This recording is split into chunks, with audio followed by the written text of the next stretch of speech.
کروانا، اور ہم نے قبول کروایا بنی اسرائیل کو البحر سمندر، فَأَتَوْا پس وہ آئے عَلَىٰ قَوْمٍ ایک ایسی قوم پر، ایک ایسی جماعت کے پاس سے گزرے، یعکفون جو جم کے بیٹھے ہوئے تھے، عکفہ جم کے بیٹھ جانا، اسی سے ایک لفظ ہے، جو جمے بیٹھے تھے علی اصنام اپنے بتوں پر، لہم جو ان کے تھے، وہ یعنی بتوں کے گرد عقیدت کے ساتھ بیٹھے ہوئے تھے اور ان کی ڈنڈوت بجا لا رہے تھے یا ان کی پوجا کر رہے تھے۔ قالو کہنے لگے، یعنی حضرت موسیٰ کی قوم جب بنی اسرائیل کہنے لگے، یا موسیٰ اے موسیٰ، اجعل تو بنا دے، لنا ہمارے لیے، الہن معبود، کما جس طریقے سے، لہم ان کے لیے ہیں، آلہہ یہ معبود، آلہہ الہ کی جمع ہے، یعنی کہنے لگے جیسے ان کے یہ معبود ہیں، اے موسیٰ ایسے ہی ہمارا بھی کوئی معبود بنا دے جو ہمارے سامنے ہو اور ہم اس کی عبادت کریں، ہم اس کی پوجا کریں۔ قال انکم قوم تجہلون، قال آپ نے فرمایا، انکم بے شک تم قوم ایسی قوم ہو، تجہلون جو جہالت کا راستہ اختیار کرتے ہو، جو جاہل بنے ہوئے ہو۔ اب یہ جب حضرت موسیٰ علیہ السلام اپنی قوم کو لے کے نکلے اور وہ سمندر میں راستے بن گئے، فرعون غرق ہو گیا اور یہ دریا کو عبور کر گئے، اب آپ اس قوم کی نفسیاتی حالت دیکھیں کہ انہوں نے اللہ تعالیٰ کی کیسی قدرت کی نشانیاں اپنی آنکھوں سے دیکھیں کہ ان کے سامنے سمندر کا پانی رکا، اس میں سے راستے بنے، کس طرح اللہ تعالیٰ نے ان کو اکرام کے ساتھ سمندر کو عبور کروایا، ان کے سامنے فرعون غرق ہوا۔ لیکن جب یہ آگے گئے تو آگے کسی قوم کو دیکھا، وہ بت پرست لوگ تھے اور بتوں کی عبادت کر رہے تھے، اور مفسرین کہتے ہیں کہ وہ گائے کی عبادت کر رہے تھے۔ اچھا، یہ جو بنی اسرائیل تھے ان کے دلوں میں بھی گائے کا احترام تھا، گائے کی عقیدت ان کے دلوں میں تھی۔ اس کی وجہ یہ تھی کہ جو قبطی تھے وہ گائے کی بھی عبادت کرتے تھے اور یہ ان کے غلام تھے، اور یہ غلام قوم کی نفسیات ہے کہ اسے آقا قوم کی ہر عادت اچھی لگتی ہے، یہ اپنی تہذیب پر ان کی تہذیب کو ترجیح دیتے ہیں اگرچہ ان کی تہذیب جتنی بھی گئی گزری ہو۔ اور یہ غلامی کا رشتہ ایسا ہے، لیکن اقبال نے کہا تھا، لیکن مجھے پیدا کیا اس دیس میں تو نے، جس دیس کے بندے ہیں غلامی پہ رضامند ہیں۔ یعنی جب قوم غلام ہوتی ہے نا تو پھر ان کی سوچ بھی غلام ہو جاتی ہے، پھر وہ سوچ سے باہر نہیں آ سکتی۔ تو ان کے دل میں وہ گائے کا احترام تھا، تو کہنے لگے کہ ہمارے لیے بھی کوئی ایسا ہی معبود بنا دیں جیسے ان کا معبود ہے، ہم بھی اس کی عبادت کریں۔ یعنی آپ اندازہ کیجیے حضرت موسیٰ علیہ السلام کے لیے یہ بات کتنے دکھ کی بات ہوگی کہ میں ان کے لیے کیا کر رہا ہوں، کتنی اللہ کی قدرتیں دیکھ رہے ہیں، پھر بھی جو ہے یہ کہتے ہیں کہ ہمارے لیے بھی کوئی گائے مقرر کر دیں، ہم اس کی عبادت کریں۔ آپ نے فرمایا تم تو بڑے جاہل لوگ ہو۔ پھر آپ نے فرمایا کہ ان ہؤلاء متبر، ان بے شک ہؤلاء یہ جو کچھ بھی ہیں، متبر یہ تباہ ہونے والے ہیں، ما ہم فیہ جس میں بھی یہ ہیں، یعنی یہ لوگ جس بھی ڈگر پہ چلے ہوئے ہیں اللہ تعالیٰ ان کو تباہ کرنے والا ہے، ان کا کوئی اچھا انجام نکلنے والا نہیں ہے۔ وَبَاطِلٌ مَا كَانُوا يَعْمَلُونَ، اور وہ باطل ہونے والا ہے ما جو کچھ کانو یعملون وہ کیا کرتے ہیں، یعنی یہ لوگ جو کچھ بھی کر رہے ہیں یہ بھی سارے کا سارا باطل ہو جائے گا، اس کی کوئی قدر و منزلت اللہ تعالیٰ کی بارگاہ میں نہیں ہوگی۔ اور یہ جو قوم شرک میں لگی ہوئی ہے یہ بھی تباہ ہو جائے گی، ان کی عبادتیں بھی اس کے کسی کام نہیں آئیں گی، جبکہ میں تمہیں جس رب کی بندگی کی دعوت دے رہا ہوں، جب تم اس رب کی بندگی کرو گے تو اللہ تعالیٰ تمہیں یہاں بھی عزت عطا فرمائے گا، اور جب تم اللہ کی بارگاہ میں جاؤ گے وہاں بھی تمہیں عزتوں سے نوازا جائے گا، وہاں بھی تمہیں کامیابی کا مژدہ سنایا جائے گا۔ تو اب نے انہیں فرمایا کہ یہ سب کچھ تباہ ہونے والے۔ اب انہوں نے کہا تھا کہ اور کوئی معبود ہمارے لیے بنا دیں، اب آپ ان کی بات کا جواب دیتے ہیں اور اسلوب دیکھیں۔ کالا، آپ نے فرمایا غیر اللہ ابغیکم، یعنی بات یہ ہے کہ ایک بندے نے کوئی ایسی بات کہی ہے جو بالکل غلط ہے، جس کو سن کر بندے کے تن بدن میں آگ لگ جاتی ہے۔ اب اس کا جواب کیسا ہوگا، اس کی دو صورتیں ممکن ہیں، یا تو بندہ اسے ڈانٹ دے، اسے کوئی سزا دے دے، یا بندہ یعنی اس کو اپنے اس پر اس کی غلطی کو واضح کر دے، یعنی اس بندے کے دل میں یہ بات بیٹھ جائے کہ میں غلط کر رہا ہوں۔ یوں کہیے کہ بندہ اس کے ضمیر کو جگا دے۔ ایک بندہ جب تک اپنے غلط کام کو غلط نہیں سمجھتا، دل سے غلط نہیں سمجھتا، اس وقت تک وہ کبھی اسے نہیں چھوڑتا۔ لوگ اسے منع کریں گے، سامنے رک جائے گا، جب فرصت ملے گی پھر کرے گا۔ لیکن جس بندے کے دل میں کسی غلطی کا احساس بیدار ہو جائے گا، وہ بندہ کبھی بھی اس غلطی کے قریب نہیں جائے گا۔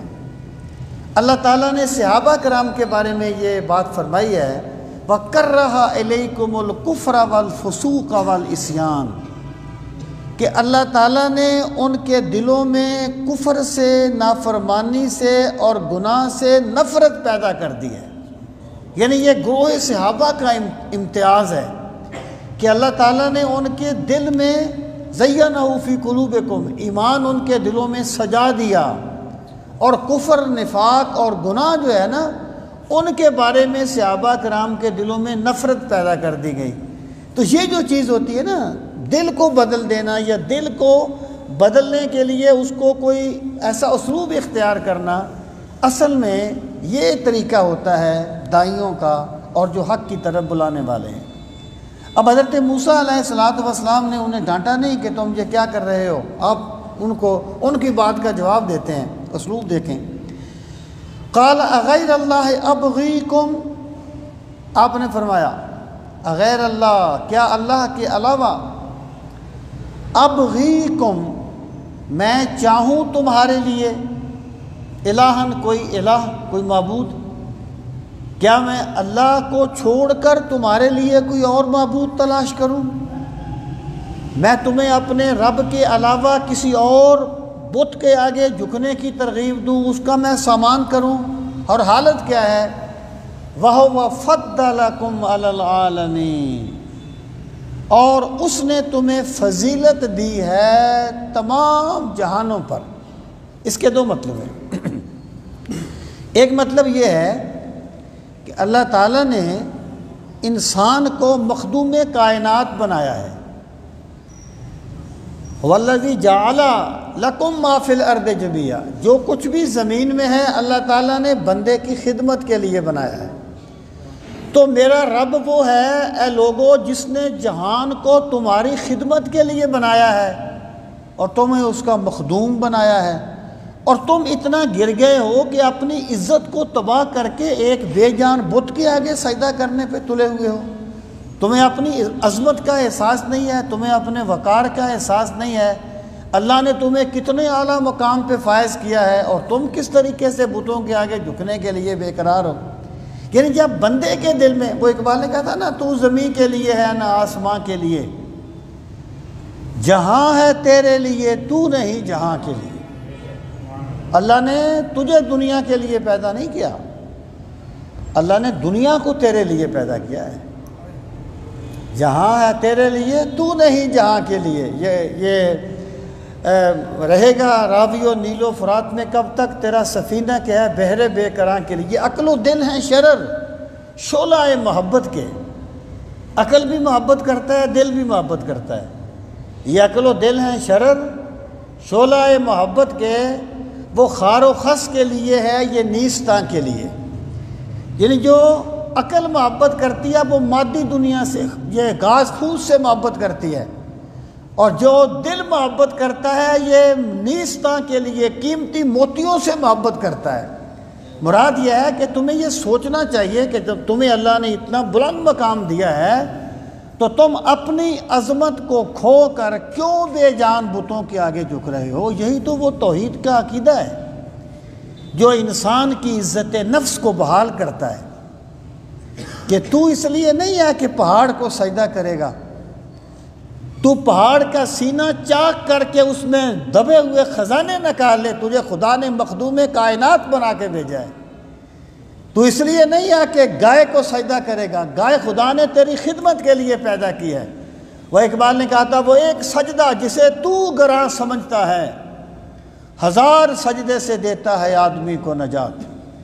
جب بندہ اللہ کے آگے جھک جاتا ہے تو پھر وہ در در کے آگے جھکنے کی ذلتوں سے محفوظ ہو جاتا ہے.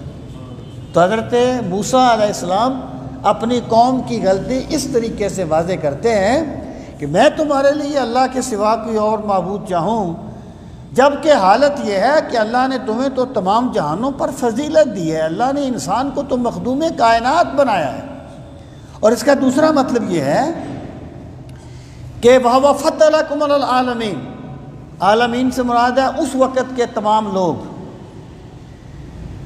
بنی اسرائیل کو اللہ تعالیٰ نے نبوت اور وحی کی دولت دے کر اس وقت کے تمام لوگوں پر فائق کر دیا تھا کہ اللہ تعالیٰ نے تم پہ اتنا کرم فرمایا کہ اس نے تمہیں یہ نبوت اور وحی کی دولت دے کر تمام لوگوں پر غالب کر دیا، عزت والا بنا دیا. اور تم یہ چاہتے ہو کہ میں تمہارے لیے ایک بت بنا دوں یا تمہارے لیے کوئی گائے لا دوں، تم اس کی عبادت کرنے شروع کرو. جب اللہ تمہیں عزتیں دیتا ہے تو تم عزتیں چھوڑ کے ذلتوں کا راستہ کیوں اختیار کرتے ہو؟ وَهُوَ فَضَّلَكُمْ عَلَى الْعَالَمِينَ.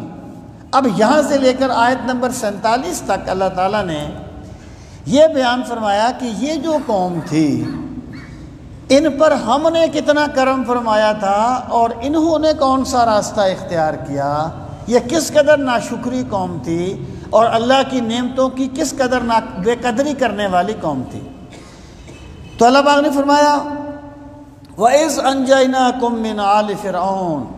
اور یاد کرو جب ہم نے تمہیں نجات دی آل فرعون سے، یعنی فرعون اور اس کے جو لشکری تھے، اس کے جو درباری تھے، جو سردار تھے، ہم نے تمہیں اس سے نجات دی. یسومونکم سوء العذاب. وہ تمہیں برا عذاب دیتے تھے، بہت برا عذاب. یسومونا وہ تمہیں عذاب دیتے تھے، تمہیں سوء العذاب بہت برا عذاب. یقتلون ابناءکم وہ قتل کر دیا کرتے تھے تمہارے بیٹوں کو. وَيَسْتَحْيُونَ نِسَاءَكُمْ اور وہ زندہ چھوڑتے تھے تمہاری عورتوں کو. یعنی تمہاری زندگی اتنی پست زندگی گزر رہی تھی کہ وہ تمہارے بیٹوں کو قتل کر دیتے تھے، لیکن تمہیں احتجاج کرنے کے لیے کی ہمت نہیں ہوتی تھی. تم راضی ہو گئے تھے اس بات پر کہ ٹھیک ہے ہمارے بیٹوں کو قتل کر دیں، ہمیں روٹی تو مل جاتی ہے نا کھانے کے لیے، ہمیں پینے کے لیے پانی تو مل جاتا ہے نا، سونے کے لیے کوئی چھت تو مل جاتی ہے نا.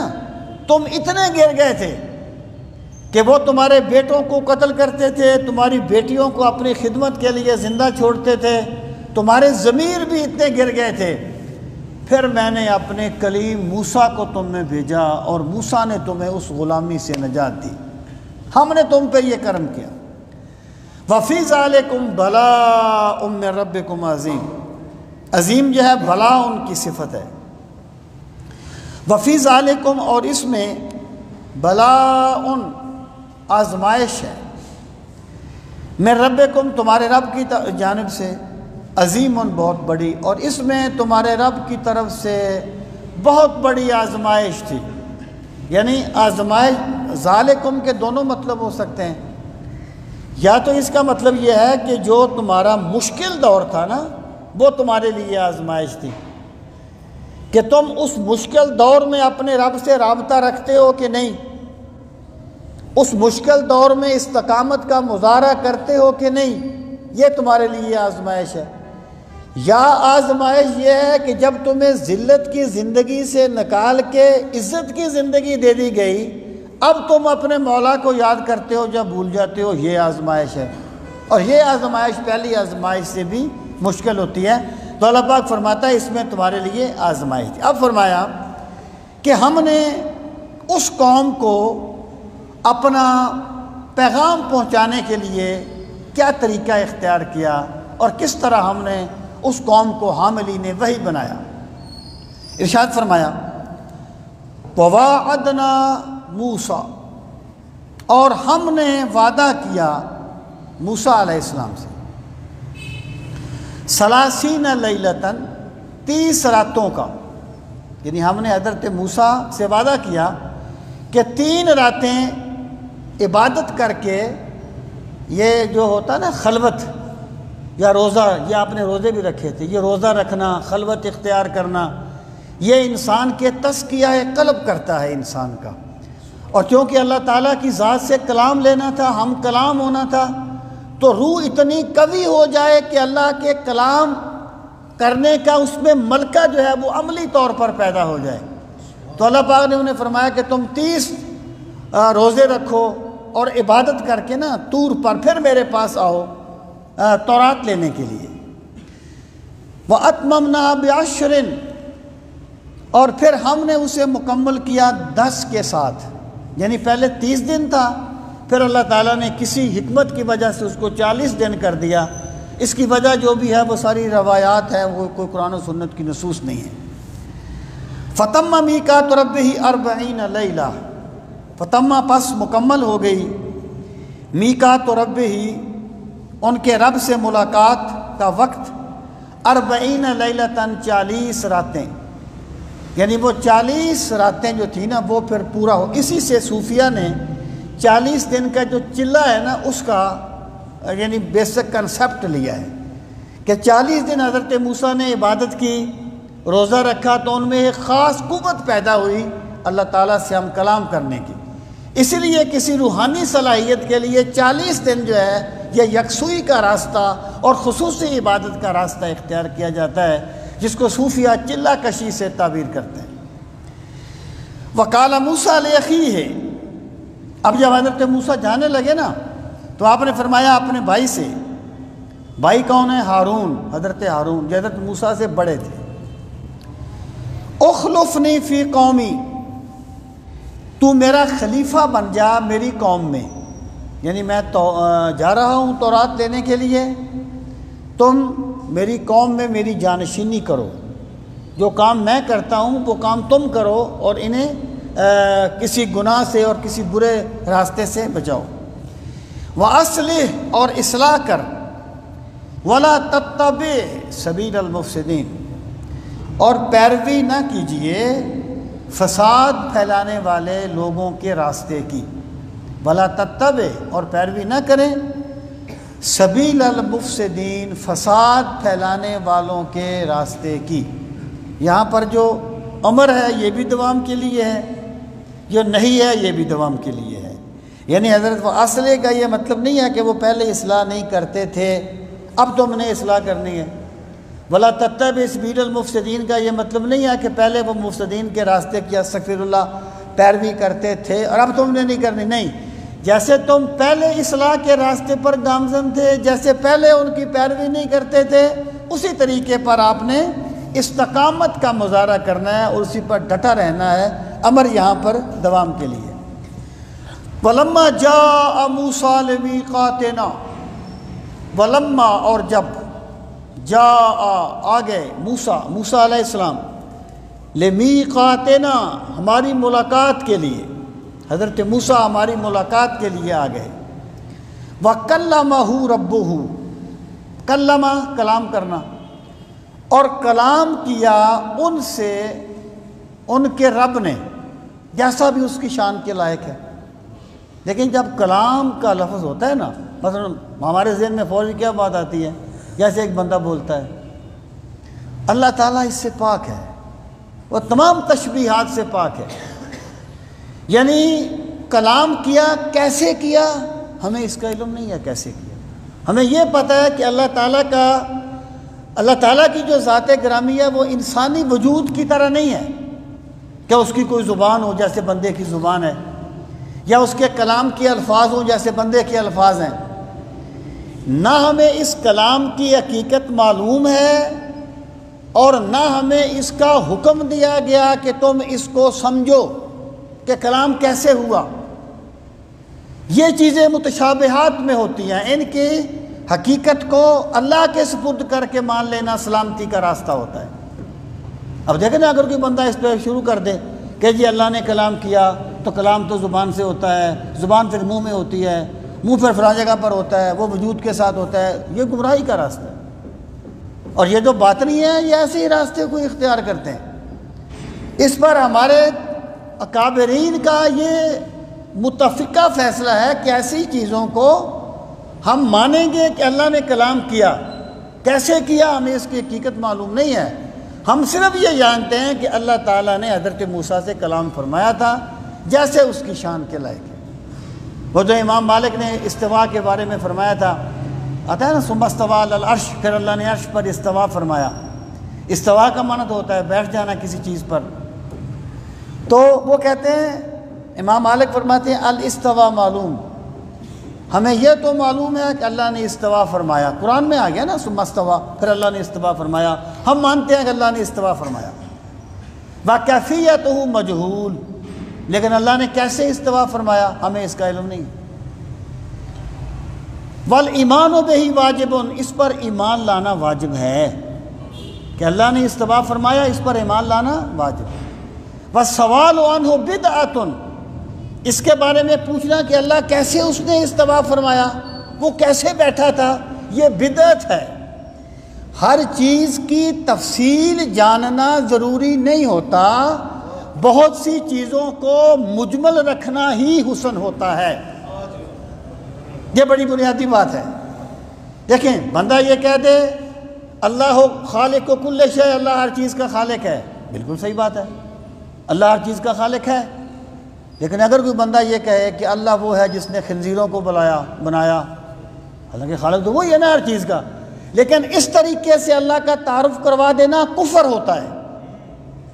ہر چیز کی تفصیل میں جانا ضروری نہیں ہوتا، بہت سی چیزوں کا اجمال ضروری ہوتا ہے۔ جن لوگوں نے مجمل چیزوں کو مفصل کر کے اپنے علم کی داغ بٹھانی چاہیے نا، انہوں نے لوگوں کو شک میں مبتلا کر دیا ہے اور فتنوں کی آگ بھڑکا دی ہے۔ تو اللہ پاک فرماتا ہے، اللہ پاک نے حضرت موسیٰ سے کلام فرمایا، قال رب ارنی، جب کلام فرمایا تو پھر ایک محبت کا معاملہ ہے نا جی، کہ جس کا کلام اتنا خوبصورت ہے اس کا دیدار کیا ہوگا، اس کے دیدار کی کیا شان ہوگی۔ تو عرض کی رب، اے میرے پروردگار، اے میرے رب، ارنی، ارا یوری، اراعتن کا معنی ہوتا ہے دکھانا، ارے امر کا صیغہ ہے، نی اس کا مفعول ہے، پروردگار مجھے دکھا دے، پروردگار مجھے دکھا دے، کیا؟ انظر الیک، یعنی مجھے اپنا جلوہ دکھا دے، انظر الیک، تاکہ میں دیکھوں تیری طرف۔ یعنی دیکھیں، ایک اللہ تعالیٰ کے دیدار کا مطالبہ وہ تھا جو بنی اسرائیل نے کیا تھا، لن نؤمن لک حتی نری اللہ جہرۃ، کہ ہم ایمان نہیں لائیں گے جب تک اللہ کو دیکھ نہ لیں۔ جب انہوں نے یہ کہا تو ان پر اللہ کا عذاب آ گیا۔ حضرت موسیٰ بھی مطالبہ کرتے ہیں، لیکن یہ اللہ کو ماننے کے ساتھ مشروط نہیں ہے کہ دیکھوں گا تب مانوں گا۔ وہ کہتے ہیں مالک مان تو میں نے لیا، مان تو میں نے لیا، لیکن میری محبت کا تقاضا ہے کہ میں تیرا دیدار کروں۔ کبھی ہے حقیقت منتظر نظر آ لباس مجاز میں کہ ہزاروں سجدے تڑپ رہے ہیں میری جبین نیاز میں۔ رب یارے نہیں مالک میں تیرا مجھے دکھا اپنے آپ کو، میں تجھے دیکھوں۔ قال لن ترانی، اللہ پاک نے فرمایا لن ترانی، تو ہرگز مجھے نہیں دیکھے گا، تو ہرگز مجھے نہیں دیکھے گا۔ ولیکن انظر الی الجبل، ولیکن اور لیکن انظر تو دیکھ، الی الجبل پہاڑ کی طرف، پہاڑ کی طرف دیکھ، میں اس پہ اپنی ایک تجلی ڈالوں گا۔ دیدار تو دیدار ہے نا، ایک دیدار کی تجلی ہے، میں پہاڑ پہ دیدار کی تجلی ڈالوں گا۔ دیکھ فَإِنِ اسْتَقَرَّ مَكَانَهُ، بس اگر پہاڑ ٹھہرا رہا اپنی جگہ پر، اگر پہاڑ ٹھہرا رہا، استقرہ ٹھہرا رہا، مکان اپنی جگہ پر، فَسَوْفَ تَرَانِي، پس ان قریب تو بھی مجھے دیکھ لے گا۔ یعنی یہ نہیں ہے کہ استغفر اللہ اللہ تعالیٰ کو معلوم نہیں تھا اور یہ بات ہو جاتی تو استغفر اللہ اللہ تعالیٰ کو معلوم ہوتا، وہ جانتا ہر چیز کو ہے، لیکن وہ اپنے علم میں قدیم کو علم ظہور میں ظاہر کرنا چاہتا ہے کہ میں اپنی تجلی ڈالتا ہوں پہاڑ پر، پہاڑ دیکھ اس کی طرف، اگر وہ ٹھہرا رہا تو تو بھی مجھے دیکھ لے گا۔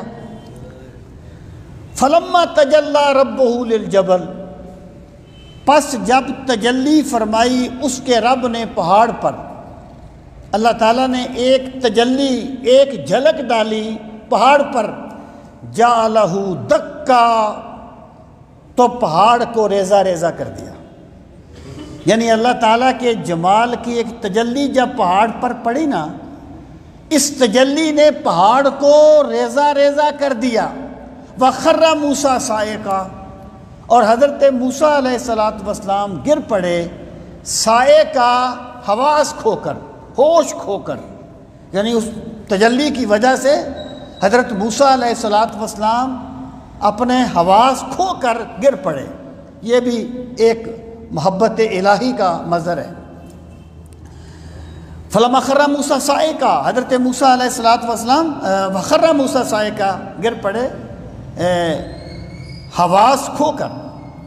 فلما افاقا، پس جب وہ انہیں افاقہ ہوا، جب ان کی وہ کیفیت مدہوشی کی دور ہوئی، قال سبحانک، میرے مالک تو پاک ہے، یعنی تو پاک ہے اس چیز سے کہ میری آنکھ تیرا دیدار کر سکے، تو اس سے پاک ہے۔ تبت الیک، میں توبہ کرتا ہوں تیری بارگاہ میں۔ یہ جو توبہ ہے نا، یہ خطا سے ثواب کی طرف نہیں ہے، بلکہ یہ خود ہی سے خدا کی طرف ہے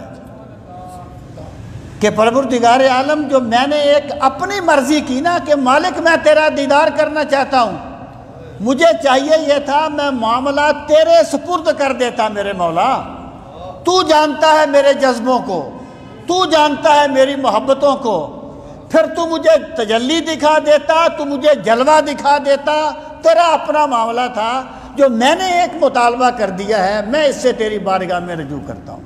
یعنی خود ہی سے خدا کی طرف اپنی ایک بات کہہ دی، حالانکہ فی نفس ہی تو بات غلط نہیں ہے، محبت کا تقاضا ہے نا جی، محبت کا ایک مظہر ہے، لیکن یہ عظمت ہوتی ہے کہ بندے جو ہیں محبوبان الہی، مقربین الہی، وہ اپنی مرضی سے بات کرنے کو بھی ابدیت کے تقاضوں کے خلاف سمجھتے ہیں۔ وَأَنَا أَوَّلُ الْمُؤْمِنِينَ، اور میں سب سے پہلے ایمان لانے والا ہوں، میں سب سے پہلے ماننے والا ہوں کہ تیری ذات کا جلوہ میں نہیں دیکھ سکتا۔ اچھا، اب یہاں پہ بڑے لمبے چوڑے مباحث ہیں، میں خلاصہ عرض کرتا ہوں۔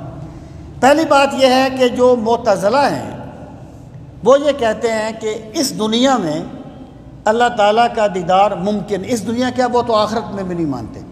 معتزلہ کہتے ہیں کہ اللہ تعالیٰ کا دیدار ممکن نہیں ہے، کیونکہ جس کا آپ دیدار کریں گے نا اس کا ایک وجود ہوگا، جب بھی آپ اس کو دیکھیں گے نا ایک وجود ہے تو اس کو آپ دیکھیں گے نا، اور پھر ایک مناسب فاصلے پر ہوتا ہے، یعنی جو چیز مناسب فاصلے پر ہے اس کا آپ دیدار کرتے ہیں، اور جس کا وجود ہے اس کا آپ دیدار کرتے ہیں۔ اگر یہ کہا جائے کہ اللہ تعالیٰ کا دیدار ممکن ہے تو پھر اس کا مطلب یہ ہے کہ اللہ کا کوئی وجود ہے جس کو آپ نے دیکھ لیا، اور اللہ تعالیٰ بندے سے مناسب فاصلے پر ہے جبھی آپ نے اس کو دیکھا۔ یہ معتزلہ کی دلیل ہے، جبکہ حقیقت یہ ہے اہل سنت یہ کہتے ہیں کہ اللہ تعالیٰ کا دیدار ممکن ہے، آخرت میں بھی اور دنیا میں بھی ممکن ہے۔ میں بھی عرض کرتا ہوں اس کی تفصیل، آخرت میں ممکن ہے، اس کی وجہ یہ ہے کہ قرآن و سنت میں ہمیں اس کی خبر دی گئی ہے۔ للذین احسنوا الحسنی وزیادہ، اللہ پاک فرماتا ہے جن لوگوں نے نیکی کا راستہ اختیار کیا ہم انہیں حسنہ دیں گے اور حسنہ سے زیادہ بھی دیں گے۔ تو حدیث پاک میں آتا ہے زیادہ سے مراد ہے رؤیت باری تعالیٰ، اللہ کا دیدار۔ اور فرمایا وجوہ یومئذ ناظرۃ الی ربہا ناظرہ، قیامت کے دن بہت سے چہرے تر و تازہ ہوں گے اور اپنے رب کا دیدار کرنے والے ہوں گے۔ اور سرکار نے فرمایا تم اللہ کا دیدار کرو گے جیسے تم 14ویں کے چاند کو دیکھتے ہو۔ یہ روایات، یہ قرآن مجید کے آیات بتاتی ہیں اللہ کا دیدار ممکن ہے۔ اب رہ گیا تمہارے، دیکھیں عقل کی ایک حد ہے، عقل کا انکار نہیں ہے، عقل کی ایک حد ہے، اور جب عقل کو اس حد سے بڑھ کر مانا جائے گا تب گمراہی آئے گی۔ قرآن مجید نے تو پہلے ہی فرما دیا نا یؤمنون بالغیب، کہ ایمان والے وہ ہیں جو غیب پر ایمان لاتے ہیں۔ غیب کہتے ہیں اس چیز کو جو عقل میں نہیں آتی اور حواس میں نہیں آتی۔ تو یہ عقل انسانی کی حدود کو بیان کر دیا کہ جس طریقے سے 2 سال کا بچہ زندگی کے اتار چڑھاؤ نہیں سمجھ سکتا، تمہاری عقل بھی حقائق نہیں سمجھ سکتی غیب کے، تمہیں پیغمبر کی بات کو مان کے ان پر ایمان لانا ہوگا۔ تو عقل کی ایک حد ہے، لیکن جہاں نس آ جائے گی وہاں عقل نہیں چلے گی۔ اب اہل سنت یہ کہتے ہیں کہ یہ جو اللہ تعالیٰ کی یا رؤیت کی جو شرطیں ہیں نا، کہ وہ اس کا ایک وجود ہو اور وہ مناسب فاصلے پر ہو، یہ بندوں کے لیے مجبوری ہے، یہ شرطیں بندوں کے لیے ہیں۔ جب اللہ اپنا دیدار کروانا چاہے گا تو وہ ان شرطوں کا محتاج نہیں ہوگا۔ اللہ اس سے پاک ہے کہ شرطیں نہ پائی جائیں اور وہ دیدار کر لے۔ اور پھر دیکھیں دیکھنے کے لیے تو ایک مناسب فاصلہ بھی ضروری ہے، جبکہ اللہ تعالیٰ کی ذات تو انسان کے شارک کے بھی قریب ہے، تو کیا اللہ تعالیٰ بندے کو نہیں دیکھتا؟ اس لیے معتزلہ کی یہ جو بات ہے ان کی دلیل یہ ہے کہ حضرت موسیٰ نے یہ مانگا اور ان کو اللہ پاک نے فرمایا کہ لن ترانی۔ وہ کہتے ہیں اگر اللہ کا دیدار ممکن ہوتا حضرت موسیٰ کر لیتے۔ اہل سنت یہ کہتے ہیں، اشاعرہ یہ کہتے ہیں کہ بھی یہی تو دیدار کے ممکن ہونے کی دلیل ہے کہ جو چیز محال ہو پیغمبر اس کا سوال کر ہی نہیں سکتا۔ اب دیکھنا اب نبی کو نہیں آئے گا، سرکار کی ذات پہ ختم نبوت ہو گیا، تو جو بندہ دین کو سمجھتا ہے وہ کہے گا یا اللہ کی رسول بھیج دے؟ نہیں کہے گا نا، کفریہ بات ہوگی نا۔ تو مطلب یہ ہے کہ اگر اللہ کا دیدار ممکن نہ ہوتا تو حضرت موسیٰ دعا ہی کیوں مانگتے کہ یا اللہ مجھے اپنا دیدار کروا؟ یعنی اشاعرہ کہتے ہیں یہ تو رؤیت باری تعالیٰ پہ دلیل ہے کہ اللہ کا دیدار ممکن ہے، ورنہ حضرت موسیٰ دعا ہی نہ مانتے۔ اور پھر دیکھیں اللہ پاک نے یہ نہیں فرمایا کہ لن ارا، میں دیکھا نہیں جا سکتا، اللہ پاک نے فرمایا لن ترانی، موسیٰ تو مجھے نہیں دیکھ سکتا۔ اس کا مطلب یہ ہے کہ میرا دیدار ممکن ہے لیکن تو نہیں کر سکتا موسیٰ۔ میرا دیدار مازاق کے سرمے والا پاک نبی صلی اللہ تعالیٰ علیہ وآلہ وسلم کریں گے۔ لن ترانی، تو میرا دیدار نہیں کر سکتا۔ تو یہاں کوئی یعنی عدم رؤیت کی کوئی دلیل نہیں۔ پھر آپ دیکھیں اب اللہ پاک فرماتا ہے کہ پہاڑ پر جب تجلی ڈالی تو پہاڑ ریزہ ریزہ ہو گیا. وَخَرَّ مُوسَىٰ صَاعِقًا، حضرت موسیٰ علیہ السلام گر پڑے. یعنی وہ جیسے نا جلووں کی شدت سے ان پر ایک کیفیت چھائی اور وہ اپنے حواس سے باہر چلے گئے، گر پڑے. اب اس میں اب وہ جو اعلیٰ حضرت نے کہا تھا کس کو دیکھا یہ موسیٰ سے پوچھے کوئی، آنکھ والوں کی ہمت پہ لاکھوں سلام. اور وہ بڑا مشہور شعر ہے کہ موسیٰ ز ہوش رفت بیک جلوہ صفات، موسیٰ ز ہوش رفت، اور یہ سکندر لودھی کا شعر ہے. موسیٰ ز ہوش رفت بیک جلوہ صفات، تو عین ذات می نگری در تبسمی. کہ یا رسول اللہ صلی اللہ علیہ وسلم، حضرت موسیٰ علیہ السلام ایک جلوہ پہاڑ پر گرا، حضرت موسیٰ علیہ السلام اسے دیکھ کے ہوش سے چلے گئے، لیکن آپ نے اللہ کا دیدار مسکراتے ہوئے فرمایا. یعنی کتنا اللہ تعالیٰ نے رسول کریم علیہ السلام کو ثبات، استقامت اور ظرف کتنا عطا فرمایا ہے.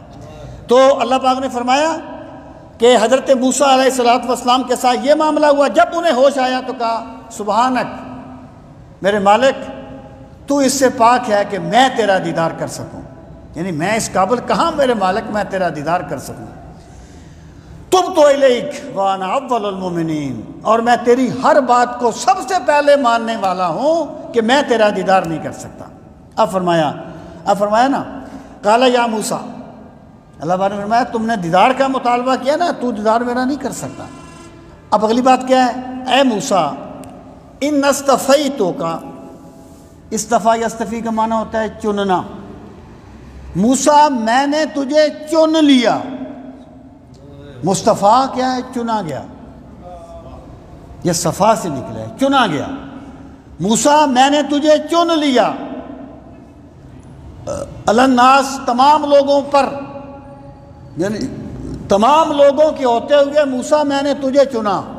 کس میں؟ برسالاتی، اپنا پیغام پہنچانے میں، اپنی رسالت کے لیے. وبکلامی، اور تجھ سے ہم کلام ہونے کے لیے. موسیٰ تجھے میں نے چن لیا اپنے رسالت کے لیے اور اپنے کلام کے لیے. فخذ ما آتیتک، پس لے پکڑ لے جو کچھ میں نے تجھے دیا. یہ رسالت اور یہ کلام یہ میں نے تجھے دیا ہے. دیدار میرے آخری نبی کا حصہ ہے، دیدار آمنہ کے لال کا حصہ ہے، اس کے لیے میں نے انہیں چنا ہے. جو کچھ میں نے تمہیں دیا ہے نا اس کو پکڑ لو. وَقُم مِّنَ الشَّاكِرِينَ، اور ہو جاؤ اللہ کا شکر کرنے والوں میں سے کہ مالک تو نے مجھے منصب رسالت دیا ہے، تو نے مجھے اپنی ہم کلامی کا شرف بخشا ہے. یعنی مراد یہ ہے کہ میں نے تمہیں جو کچھ عطا فرمایا ہے اس پر اللہ کا شکر ادا کرو. یہ جو میرا دیدار ہے یہ اس دنیا میں تمہارے لیے نہیں ہے، یہ آخری نبی صلی اللہ تعالیٰ علیہ وآلہ وسلم کے لیے. وَكَتَبْنَا لَهُ فِي الْأَلْوَاحِ، اب حضرت موسیٰ کو اللہ تعالیٰ نے الواح دی، تختیاں جیسی بھی تھیں تختیاں. اللہ ان کی حقیقت کو بہتر جانتا ہے. یہ جو ہمارے ذہن میں فوراً تختی کا تصور آتا ہے یہ صرف لفظوں کا اشتراک ہے. یعنی عالم غیب کے معاملات کا صرف لفظی اشتراک ہوتا ہے، ان کی حقیقت اور ہوتی ہے. اس لیے قرآن میں کہا گیا ہے وَأْتُوا بِهِ مُتَشَابِهًا، ہم انہیں مشابہ پھل دیں گے، دیکھنے میں ہوں گے حقیقت کچھ اور ہوگی. وَكَتَبْنَا، اور ہم نے لکھ لیا لہو ان کے لیے فی الالواح تختیوں میں من کل شیء ہر چیز، موعظہ نصیحت، وتفصیلا لکل شیء، اور تفصیل ہر چیز کی. مفسرین کہتے ہیں جو حضرت موسیٰ کے احکام عشرہ ہے نا 8ویں پارے میں نے عرض کیا تھا، وہ ان میں ان کو بیان بھی کیا گیا کہ الواح میں صرف احکام عشرہ نہیں کچھ اور بھی تھے. لیکن جب یہ اسلوب اختیار کیا جائے کہ ہم نے ہر چیز کی تفصیل لکھ دی تو اس سے مراد یہ ہوتی ہے کہ انسان کو جس چیز کی ضرورت ہے ہم نے ہر چیز کو بیان کر دیا، تو ہم نے اس طریقے سے اس میں ہر چیز لکھ دی۔ فَخُذْهَا بِقُوَّةٍ، اور ہم نے کہا اسے پکڑ لو پوری قوت کے ساتھ، ان تختیوں کو پوری قوت کے ساتھ پکڑ لو، یہ میرا کلام ہے۔ وَأْمُرْ قَوْمَكَ، اور حکم دیں اپنی قوم کو، يَأْخُذُوا، پکڑ لیں، بِأَحْسَنِهَا، احسن جو ہے نا یہ اس میں تفضیل ہے، جیسے کبیر سے اکبر، حسین سے احسن، اور پکڑ لیں اس کی احسن چیزوں کو، احسن چیزوں کو پکڑ لیں۔ اس کا کیا مطلب ہے؟ اس کا ایک مطلب تو یہ ہے کہ ہم نے تورات میں جو کچھ بیان کیا ہے وہ احسن ہی ہے، اس کو پکڑ لو، ایک۔ دوسرا اس کا مطلب یہ ہے، کبھی یہ ہوتا ہے کہ اللہ تعالیٰ فرماتا ہے کہ بندے تو ایسا کر سکتا ہے، لیکن اگر یوں کرے گا تو تیرے لیے بہتر ہوگا۔ جیسے فرمایا گیا نا کہ وَلَا لَا يُحِبُّ اللَّهُ الْجَهْرَ بِالسُّوءِ مِنَ الْقَوْلِ إِلَّا مَنْ ظُلِمَ، یعنی اگر کسی بندے پہ ظلم ہو تو وہ اپنے ظلم کا ڈنڈورا پیٹ سکتا ہے، یا اگر کوئی بندہ کسی بندے پر زیادتی کرے تو وہ بدلہ لے سکتا ہے، لیکن اگر وہ بندہ اس کو معاف کر دے تو یہ زیادہ بہتر ہے۔ تو احسن کا مطلب یہ ہے کہ یا اللہ نے تمہیں آپشن دیا ہے نا کہ یہ کام جائز ہے، یہ بہتر ہے، تم حاملین کتاب ہو، تم موسیٰ کلیم کی امت ہو، تم صرف جواز کی حد تک نہ رہنا بلکہ احسن پہ عمل کرنے کی کوشش کرنا، اور پکڑ لو اس کے احسن کو۔ سَأُرِيكُمْ دَارَ الْفَاسِقِينَ، سین مضارع کو قریب کرنے کے لیے ہے، ارا یوری وہی ہو، لن ترانی والا وہی ہے، واحد متکلم کا صیغہ۔ ان قریب میں تمہیں دکھاؤں گا دار الفاسقین، فاسقین کا گھر، نافرمانوں کا گھر۔ اس سے ایک تو مراد یہ ہے کہ جو آپ کے مقابلے میں جو فاسق لوگ تھے نا، ان قریب میں تمہیں ان کی سرزمین پر قابض کر دوں گا، اور یا دار الفاسقین سے مراد ہے دوزخ، کہ ان قریب میں تمہیں دکھاؤں گا کہ ان کا دوزخ میں کیا حشر ہو رہا ہے، جو یہاں اپنی طاقت کی وجہ سے اللہ کی نافرمانی کرتے تھے اور اللہ کے بندوں پہ ظلم کرتے تھے۔ سَأَصْرِفُ عَنْ آيَاتِيَ الَّذِينَ يَتَكَبَّرُونَ فِي الْأَرْضِ بِغَيْرِ الْحَقِّ، یہ یعنی درمیان میں ایک اصولی بات واضح کر دی۔ جب اللہ تعالیٰ کے احکامات آتے ہیں تو کون کس سوچ کے لوگ ان احکامات پر لبیک کہتے ہوئے ان کو قبول کرتے ہیں، اور کون سے لوگ ہوتے ہیں احکامات جتنے بھی واضح آ جائیں انہوں نے کوئی نہ کوئی تعویل کر کے ان کو چھوڑ دینا ہے، ان پر عمل نہیں کرنا۔ ان لوگوں کی نفسیات کیا ہوتی ہیں؟ یعنی بات تو واضح ہوتی ہے، لیکن کس نفسیات کے لوگ اس سے عمل کی غذا لیتے ہیں یا ایمان کی غذا لیتے ہیں، اور کن نفسیات کے لوگ انہی چیزوں سے سوائے بھٹکنے کی اور کوئی غذا نہیں لیتے۔ اللہ تعالیٰ نے اس آیہ کریمہ میں اس حقیقت کو بیان فرمایا، اور فرمایا سَأَصْرِفُ عَنْ آیَاتِی، سین وہی ہے مضارع کو قریب کرنے کے لیے، صرفہ کا معنی ہے پھیرنا۔ سَأَصْرِفُ عَنْ قریب میں پھیر دوں گا، عَنْ آیاتی اپنی آیات سے، یعنی میں اپنی نشانیوں سے، جو قدرت، جو کائنات میں میری قدرت کی نشانیاں ہیں، جو میری وہی میری قدرت کی نشانیاں ہیں، میں ان سے ان لوگوں کی توجہ پھیر دوں گا۔ کن لوگوں کی؟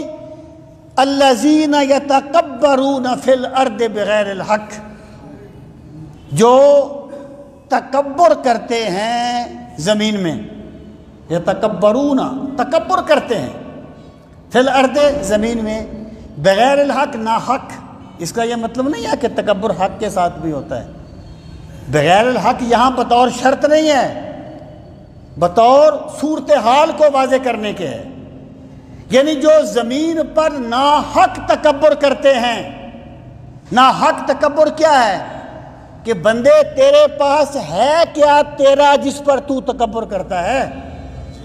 تجھے تو جو کچھ بھی ملا ہے میں نے دیا ہے، جب چاہتا ہوں دے دیتا ہوں، جب چاہتا ہوں لے لیتا ہوں، تیرے پاس ہے کیا جس پر تو تکبر کرتا ہے؟ تو جو بندے عاجزی کا راستہ چھوڑ کر تکبر کا راستہ اختیار کرتے ہیں، اللہ فرماتا ہے ہم سزا کے طور پر ان پر ہدایت کے دروازے بند کر دیتے ہیں اور ان کی توجہ اپنی حیات سے پھیر دیتے ہیں۔ وہ انور مقصود صاحب کہتے تھے نا، ایک مرتبہ کہنے لگے منیر نیازی صاحب نے نا، ہم بیٹھے ہوئے تھے تو دو باتیں کہیں، ذرا سن لیں، یہ بڑے لوگوں کے مذاق ہی بڑے اعلیٰ ہوتے ہیں۔ کہتے ہیں وہ میں نے کہا ایسے کسی ایئرپورٹ پہ بیٹھے ہوئے تھے، سارے خاموش تھے، تو میں نے کہا کہ بات کریں، تو میں نے کہا بھئی جسم میں نا دو چیزیں ایسی ہیں جن میں خون نہیں ہوتا۔ منیر نیازی نے کہا کیڑی کیڑی؟ تو میں نے کہا بھی ایک سر کے بال ہیں اور ایک ناخن ہے۔ تو کہتا ہے منیر نیازی نے کہا انور تو ساڑھے پنڈ دا نائی نہیں ویکھیا، یعنی ورنہ تجھے ناخنوں سے بھی خون نکلتا ہوا نظر آ جاتا۔ کہتے یکدم پھر وہ کہنے لگے قرآن مجید کی آیات اتنی حیادار ہیں کہ بے حیا لوگوں سے پردہ کر لیتی ہے۔ یہ ہے جس بندے میں عاجزی نہیں ہوگی نا، جو تکبر کیا ہے؟ اپنے آپ کو اللہ کے مقابلے میں لانا ہے۔ منیر نیازی صاحب نے وہ جو پہلی بات میں نے کہی، دونوں باتیں، وہ ناخنوں والی بھی اور آیات والی بھی، منیر نیازی اسی کے لیے میں نے پہلی بات سنائی ہے، ورنہ پہلی بات کا یہاں کچھ لاجک نہیں بنتی نا۔ میں نے کہا چلو میں آپ کو بتاؤں کہ یکدم یہ لوگ اب کیا ہیں اور اب کیا ہے، یعنی اس طریقے سے تو اللہ پاک فرماتا ہے جو تکبر کرتے ہیں نا، تکبر کیا ہے؟ دیکھیں جس بندے نے اپنی بے بسی کو جان لیا اس نے اللہ کی عظمت کو جان لیا، اور جس بندے نے اللہ کی عظمت کو جان لیا اس نے اپنی بے بسی کو جان لیا۔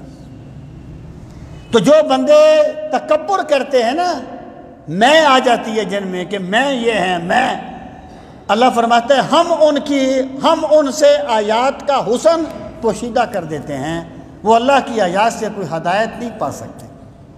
قرآن مجید میں بنی اسرائیل کے بارے میں کہا گیا کہ ان میں جو جنگ ہوئی تھی نا، جو اختلافات ہوئے تھے، اس کا سبب کیا تھا؟ بغیم بینہم، آپس کی ضد، میں اس کی بات کیوں مانوں، میں اس کی بات کیوں مانوں؟ جب میں آ جائے تو پھر توحید کا جو ہے، تو جو توحید کی نعمت ہے نا، بندہ اس سے محروم ہو جاتا ہے حق کے مقابلے میں۔ تو ارشاد فرمایا جو تکبر کرتے ہیں ہم ان کی توجہ آیات سے پھیر دیتے ہیں۔ وَإِن يَرَوْا، پھر ہوتا کیا ہے؟ وَإِن يَرَوْا كُلَّ آیَةٍ، اگر وہ دیکھ لیں ہر نشانی، یعنی اگر بالفرض اللہ تعالیٰ انہیں ہر نشانی بھی دکھا دے، لا یؤمنوا بہا، وہ اس پر ایمان نہیں لاتے۔ دیکھیں نا یار، چاند شک ہو گیا نا، چاند شک ہو گیا تھا نا، تو کیا ابو جہل نے مان لیا تھا؟ حضرت ابراہیم پر آگ اللہ نے ٹھنڈی کر دی تو کیا نمرود مان گیا تھا؟ حضرت موسیٰ کے سامنے ان کے معجزات آئے، کیا وہ مان گئے تھے؟ نہیں مانے، جنہوں نے نہیں ماننا تھا۔ اللہ فرماتا ہے جو تکبر کرتے ہیں نا، ان کو ہر نشانی بھی دکھا دی جائے تو وہ ایمان نہیں لاتے، کیونکہ ایمان کی توفیق اسے ملتی ہے جو ایمان کی طلب لے کے نکلتا ہے، جو ایمان لانا چاہتا ہے۔ وَإِن يَرَوْا سَبِيلَ الْغَيِّ، غش کہتے ہیں گمراہی کو، اور اگر وہ دیکھیں گمراہی کا راستہ، يَتَّخِذُوهُ سَبِيلًا، تو اسے اپنا راستہ بنا لیتے ہیں۔ وَإِن يَرَوْا سَبِيلَ الرُّشْدِ لَا يَتَّخِذُوهُ سَبِيلًا وَإِن يَرَوْا سَبِيلَ الْغَيِّ يَتَّخِذُوهُ سَبِيلًا، اگر وہ غی کا راستہ دیکھیں تو اسے وہ اپنا راستہ بنا لیتے ہیں۔ یعنی انہیں پیغمبروں کی باتیں اچھی نہیں لگتی کیونکہ ان میں ان کا تکبر مجروح ہوتا ہے، لیکن گمراہ بندوں کی باتیں انہیں بڑی اچھی لگتی ہیں کیونکہ ان میں ان کی انا کو تسکین ملتی ہے۔ اب ارشاد فرمایا ذالک، یہ کس لیے ہوا؟ ہم نے کس لیے ان کی توجہ پھیر دی؟ ذالک، اس کا ویسے اس کا معنی وہ ہوتا ہے، لیکن یہ ما قبل کی طرف اشارہ کرنے کے لیے بھی آتا ہے۔ یہ اس لیے ہوا، بے یہاں پہ سببیہ ہے، بسبب اس کے، انہم، بے شک وہ، کذبوا بآیاتنا کہ انہوں نے جٹلا دیا تھا ہماری آیات کو۔ جب ایک بندہ سرکشی کا راستہ اختیار کرتا ہے تو اللہ تعالیٰ اس سے ہدایت قبول کرنے کا ملکہ چھین لیتا ہے، اللہ تعالیٰ اس سے ہدایت قبول کرنے کی صلاحیت چھین لیتا ہے بطور سزا کے۔ انہوں نے ہماری آیات کو جھٹلایا، وَكَانُوا عَنْهَا غَافِلِينَ، اور وہ ہماری آیات سے غفلت برتنے والے ہو گئے۔ بندہ غفلت کس سے برتتا ہے؟ جس کو وہ اہمیت نہیں دے رہا ہوتا۔ جس کام کو بندہ اہمیت دے نا وہ بندے کو یاد بھی رہتا ہے۔ جس چیز کی اہمیت کم ہو اس سے بندہ غفلت برتتا ہے۔ نفسیات والے کہتے ہیں کہ بندہ بھولتا اس چیز کو ہے جس کو وہ اہمیت نہیں دے رہا ہوتا۔ جو چیز اس کے نزدیک بڑی اہم ہوتی ہے اس کو وہ کبھی نہیں بھولتا، کوئی بیماری ہو تو الگ چیز ہے۔ تو اللہ پاک نے فرمایا وہ ہماری آیات سے غافل تھے۔ والذین کذبوا بآیاتنا، اور وہ لوگ جنہوں نے جھٹلایا ہماری آیات کو، ولقاء الآخرہ، اور جنہوں نے آخرت کی ملاقات کو جھٹلا دیا، کہ انہوں نے ہم سے ملاقات کرنی اس کو جھٹلا دیا۔ کیا ہوا؟ حبطت اعمالہم، برباد ہو گئے ان کے کام، انہوں نے جتنی بھی محنتیں کی برباد ہو گئیں۔ اللہ نے انہیں دنیا میں بھی رسوا کر دیا، آخرت میں تو رسوا ہوں گے ہی۔ حبطت اعمالہم هل یجزون الا ما كانوا یعملون، نہیں وہ بدلہ دیے جائیں گے الا مگر ما كانوا یعملون، جو کچھ وہ کیا کرتے تھے۔ انہیں جو سزا دی جائے گی ان پر زیادتی نہیں ہوگی بلکہ ان کے اپنے ہی اعمال کا بدلہ ہوگا۔ اہل دنیا یہاں جو آتے ہیں اپنے انگار ساتھ لاتے ہیں۔ اللہ تعالی ہم سب کو دین کا فہم صحیح نصیب فرمائے۔ مدارس میں جو طلبہ پڑھتے ہیں سادات ہیں، کیا ہے کہ طلبہ صدقہ خیرات زکوٰۃ سے کھانا دیگر طلبہ کے ساتھ کھا سکتے ہیں۔ دیکھیں بات یہ ہے، ایک ہوتا ہے انفرادی عمل، یہ سادات یا بنو ہاشم کے لیے زکوٰۃ جو ہے وہ جائز نہیں ہے۔ رسول کریم علیہ الصلوۃ والسلام نے اپنے لیے اور اپنی آل کے لیے صدقے کو جائز قرار نہیں دیا، یہ انفرادی عمل ہے۔ ایک ہوتا ہے اس طریقے سے مجموعی عمل، تو مجموعی عمل میں انتظامیہ کی طرف سے ایک نیابت آ جاتی ہے۔ سادات ہر مدرسے میں پڑھتے ہیں، آپ کو کوئی مدرسہ ایسا نہیں ملے گا جس میں سادات نہ پڑھتے ہیں۔ اور دوسری بات یہ ہے کہ ہر مدرسے کو زکوٰۃ دی جاتی ہے۔ اگر یہ بات اس طریقے سے ہوتی تو اس طریقے سے عملی طور پر کبھی نہ ہوتا، ٹھیک ہے۔ اس لیے اگر یعنی جو مدرسے کو جو جس بھی طریقے سے مدرسے کی خدمت کی جاتی ہے تو اس کے جو طلباء ہیں بحیثیت طلباء وہ سب کے لیے جائز ہے۔ اس پر تمام فقہاء نے یہی فتویٰ دیا ہے۔ اور ایک چیز ہوتی ہے جس کو کہتے ہیں عموم بلوہ، ایک چیز یاد رکھیں، دین اگر ایک حکم دیتا ہے نا اس کی ایک بنیاد بھی بناتا ہے۔ دین اگر ایک حکم دیتا ہے نا اس کی بنیاد بھی بناتا ہے۔ بنیاد یہ بناتا ہے کہ عموم بلوہ سے مراد یہ ہوتی ہے کہ ایک چیز اتنی پھیل جائے کہ اس سے بچنا ممکن نہ ہو، اس وقت شریعت نرمی دے دیتی ہے۔ جیسے جب بھوک سے لوگ مر رہے تھے، قید پڑا ہوا تھا، تو حضرت عمر رضی اللہ تعالیٰ عنہ نے چوروں کے ہاتھ نہیں کاٹے تھے، فرمایا انہوں نے مجبوری میں چوری کی ہے۔ اس کو کہتے ہیں عموم بلوہ۔ یا غیر محرم عورت کی آواز سننا جائز نہیں ہے۔ اب آپ خبریں لگائیں گے تو کوئی غیر محرم ہی خبریں پڑھ رہی ہوگی، سمجھیں، اس کو کہتے ہیں عموم بلوہ۔ تو یا تو یہ ہے کہ کوئی اہل ثروت آ جائے اور سادات کے لیے الگ فنڈ قائم کر دیں تو سبحان اللہ، ہمیں کیا تکلیف ہے جناب، وہ اہل ثروت آئیں اور سادات کے لیے الگ دے دیا کریں تحفہ، سبحان اللہ۔ لیکن اگر یہ کام نہیں کرنا تو پھر جس طریقے سے مدارس جس طریقے سے چلاتے ہیں مدارس چلانے والے، ان سے پوچھو وہ کس طریقے سے چلاتے ہیں۔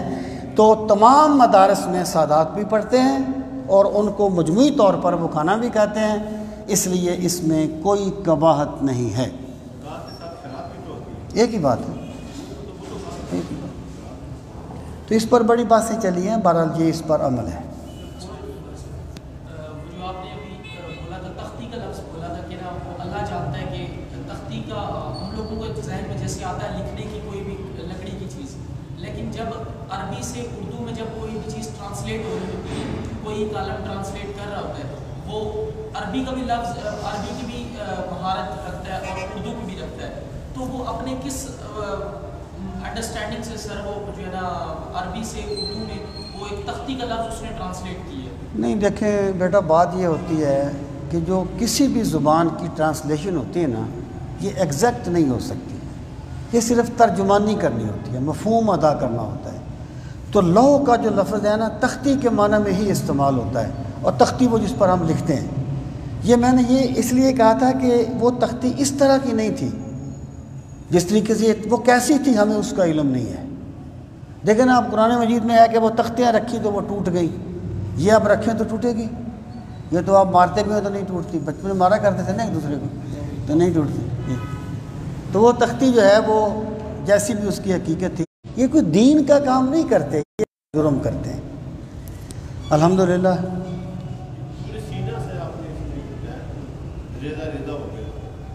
ہاں نہیں، جس جگہ پر تھے نا حضرت موسیٰ علیہ، وہ تو بہت بڑی سلسلے کا نام ہے، جس جگہ پر تھے وہ جلا ہوا ہے، جیسے سرما نہیں ہوتا جلا ہوا، اس طریقے سے ہو گیا، یعنی وہ جل گیا۔ اب بھی ہے لوگ وہاں جاتے ہیں، وہاں بڑی وہ زیارت گاہ ہے، وہاں بڑے سیاح جاتے ہیں، ہمارے کئی دوست گئے ہیں جو مصر گئے تھے۔ الحمدللہ رب العالمین والعاقبۃ للمتقین، الصلاۃ والسلام علی سید المرسلین وعلی آلہ وصحبہ اجمعین۔ ربنا آتنا فی الدنیا حسنۃ وفی الآخرۃ حسنۃ وقنا عذاب النار۔ ربنا وآتنا ما وعدتنا علی رسلک ولا تخزنا یوم القیامہ انک لا تخلف المیعاد۔ ربنا وآتنا ما وعدتنا على رسلك ولا تخزنا يوم القيامة إنك لا تخلف الميعاد۔